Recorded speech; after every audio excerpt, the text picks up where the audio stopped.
Алматы облысында жол апатынан көз жұмғандар саны азайды. Алғашқы жарты жылдың қорытындысы бойынша тас жолда қаза тапқандар саны былтырғы жылмен салыстырғанда 32%-ға төмендеді. Бұған қауіпті жолдарда орнатылған камералар оң ықпал еткен. Бейнебақылаудың көмегімен 6 айда жол ережесін бұзған азаматтарға 10 миллиард теңге көлемінде әкімшілік айыппұл салынды. Тақырыпты Дастан Маратұлы тарқатады.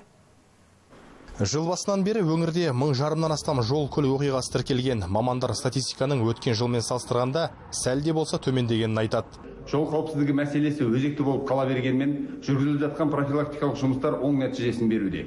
Өткен жылдың сәйкес кезеңімен салыстырғанда жол көлік оқиғаларының, сондай-ақ қаза тапқандар мен жарақат алғандардың санының төмендеуі байқалады. Апаттарды азайту үшін қазір өңірде ең қауіпті деп танылған тас жолдар мен көше қиылыстары жіті бақылауға алынған. Сала мамандары тек адам күшіне ғана емес, автоматтандырылған бейнебақылау жүйелерінің көмегіне де жүгініп отыр. Күре жолдар бойындағы 325 аппараттық бағдарламалық кешеннің 33-нің орны ауыстырылды. Ерекше назар белгіленген жылдамдықты арттыру, қарсы қозғалыс жолағына шығу, көлік құралын мас күйінде басқару, жаяу жүргіншілерге жол бермеу және балаларды тасымалдау қағидаларын бұзу сияқты құқық бұзушылықтардың алдын алуға бағытталған.